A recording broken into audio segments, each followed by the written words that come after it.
Olá pessoal, tudo bem? Aqui é a professora Andréa Santos de Literatura.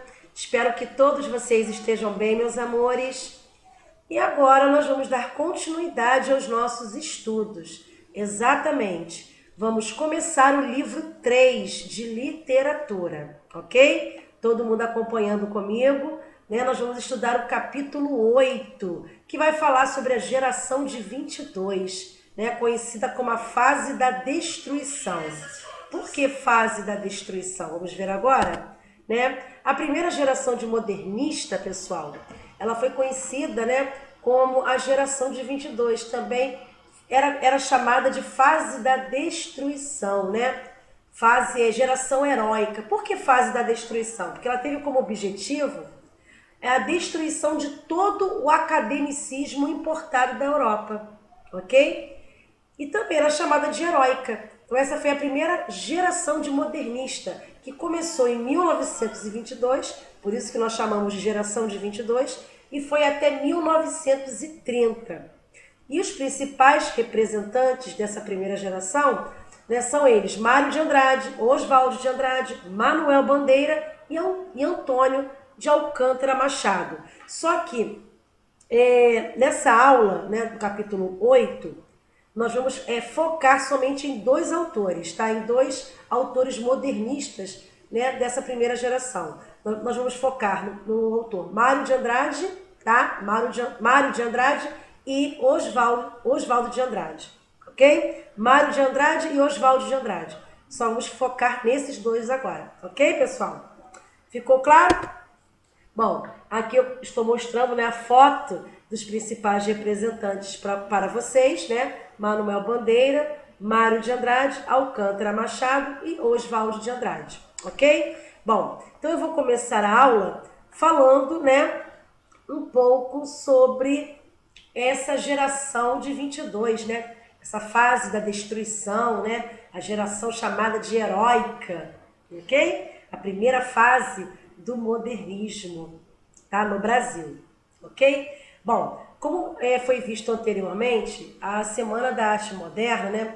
Ela serviu como o ponto de irradiação das concepções estéticas, políticas e culturais do modernismo brasileiro, né, ao longo das décadas seguintes, ok? Bom, ocorrida, né, em São Paulo, na semana de fevereiro, sob influência, né, de concepções estéticas e também intelectuais europeias, constituiu um evento verdadeiramente explosivo, tá? Cuja repercussão, né, permitiu a integração de São Paulo ao circuito das cidades globais do ponto de vista artístico e também cultural, ok?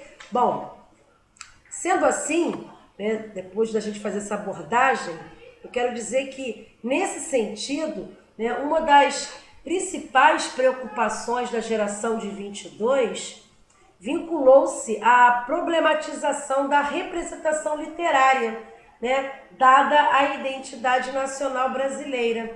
Os escritores ligados, né, ao movimento, a esse movimento, procuraram promover a atualização não apenas dos conteúdos e dos temas relacionados ao Brasil, né, mas também propuseram a renovação da própria linguagem utilizada para representar o país.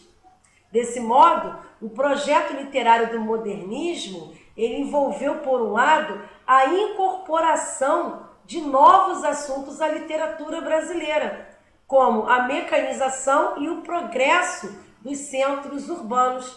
E, por outro lado, né, a assimilação das técnicas de escrita das vanguardas europeias. Então, esse contexto de assimilação de temas e de técnicas vanguardistas, no entanto, entrou em choque com o país marcado pelo provincianismo e por uma população majoritariamente rural, tá? Então, por essa razão, Mário de Andrade destaca a importância de São Paulo para a consolidação desse movimento. pois, segundo ele, a cidade não se limitou, né, à condição de cenário da Semana da Arte Moderna, ok? Então, a combinação dos elementos culturais, econômicos e políticos da metrópole paulistana viabilizou a consolidação do modernismo no Brasil, uma vez que em suas ruas e em seus estabelecimentos era possível notar, né, a contradição entre o progresso, vanguarda e a tradição provincianismo. Nessa perspectiva, Mário de Andrade destaca que, embora a capital paulista se destacasse, né, no processo de industrialização do país, a cidade não conseguiria, né, em vários aspectos, superar sua condição provinciana, ok?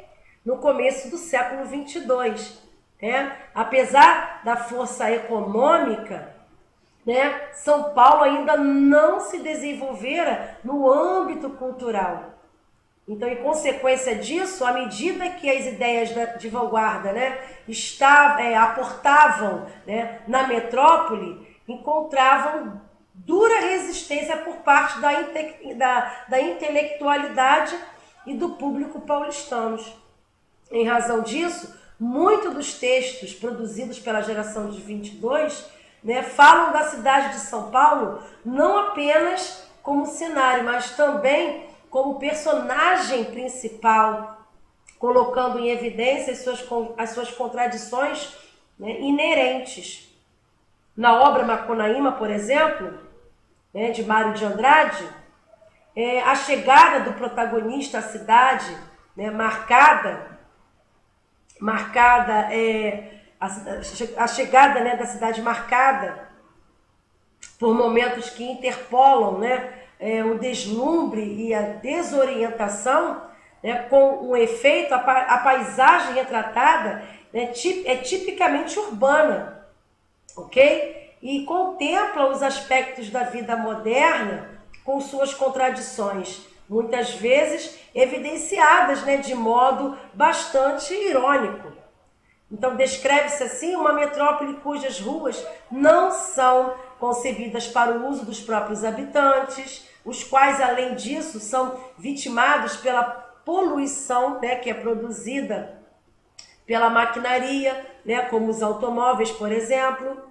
Então, nesse cenário inóspito, né, os mais prejudicados são os segmentos populacionais, né, dos desfavorecidos, com menores condições de sobrevivência, ok? Então, vocês podem perceber que agora, nesse capítulo 8, né, que nós estamos estudando, Mário de Andrade e Oswald de Andrade, né, especialmente estão associados à primeira fase do modernismo brasileiro, né? Vocês podem perceber que, perseguindo a criação de uma nova identidade para a sociedade, né, brasileira, esses escritores, eles problematizaram, né? Exatamente, eles problematizaram criticamente as contradições, né, e os desequilíbrios de um país entre o moderno e o arcaico. Então, nessa perspectiva, né, sobre o ponto de vista de uma São Paulo que se modernizava, eles conseguiram viabilizar a discussão da identidade nacional brasileira, né, justamente para o século XX. Então, era essa a visão que Mário de Andrade e Oswald de Andrade eles tinham em relação à sociedade, né, brasileira, né? É importante frisar isso. Bom, e agora eu vou falar sobre Mário de Andrade, né? Eu vou fazer um breve comentário, né? Que Mário de Andrade ele vivia entre a tradição e a inovação. Então, Mário de Andrade ele é considerado um dos principais escritores brasileiros, tanto por sua vasta obra, né, vertida em prosa e em poesia, quanto por sua influência e seu legado por outros escritores, né? Então, em sua obra, ele destaca, né, a busca pela consciência nacional e também destaca o equilíbrio, né, criterioso entre a tradição e a inovação. Bom, então, de atitude bem moderada em relação, né, à condenação do passado literário, e artístico também do país, o escritor dedicou-se à pesquisa das tradições brasileiras ao longo, né, de sua vida, pois ele acreditava na possibilidade de conciliação entre o passado e a modernidade. Tá? Era algo que ele depositava totalmente, né, total confiança, vamos dizer assim.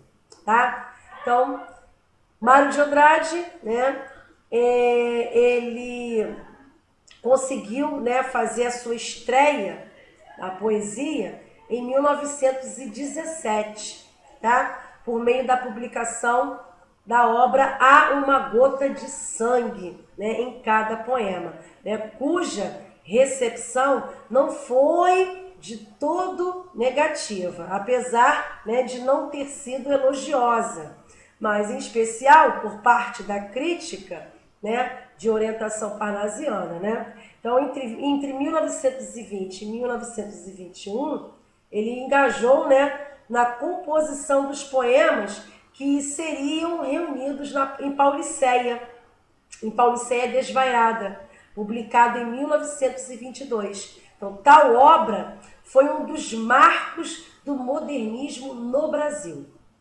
Ok? Bom, e falando agora de Oswald de Andrade, né, parceiro de Mário de Andrade, né, parceiro nas obras, né, na luta e no movimento modernista da primeira geração, nós temos aqui Oswald de Andrade entre o riso e a crítica, vamos dizer assim, né? Então a poesia e a prosa de Oswald de Andrade trouxeram irreverência e renovação na linguagem literária.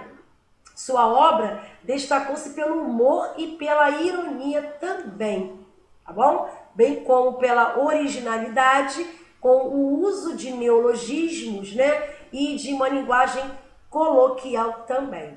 Sua obra apresenta as características marcantes da primeira fase do modernismo, que são nacionalismo, análise crítica da realidade brasileira e da sociedade burguesa, e a valorização do falar cotidiano. Ok? Então, nós temos aqui que algumas... Eu vou até citar também para vocês que Oswald de Andrade é o nome mais irreverente do modernismo brasileiro, tá? Tendo inaugurado o poema Piada no País. Ok?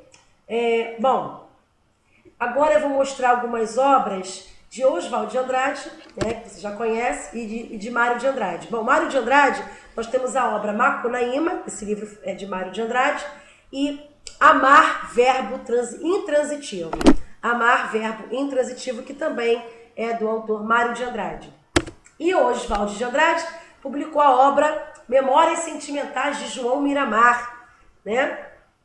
E também publicou a obra Os Condenados, tá bom? Essas são as duas obras também de Oswald de Andrade, considerado um autor irreverente, né, do modernismo na sua primeira fase. Ok, pessoal? Bom, nós encerramos aqui, né, os nossos estudos sobre a geração de 22, a fase de destruição, focando nesses dois grandes autores modernistas da primeira geração, Mário de Andrade e Oswald de Andrade. Ok? Fiquem todos com Deus, bons estudos, um beijo no coração de cada um e até o próximo vídeo. Tchauzinho, pessoal!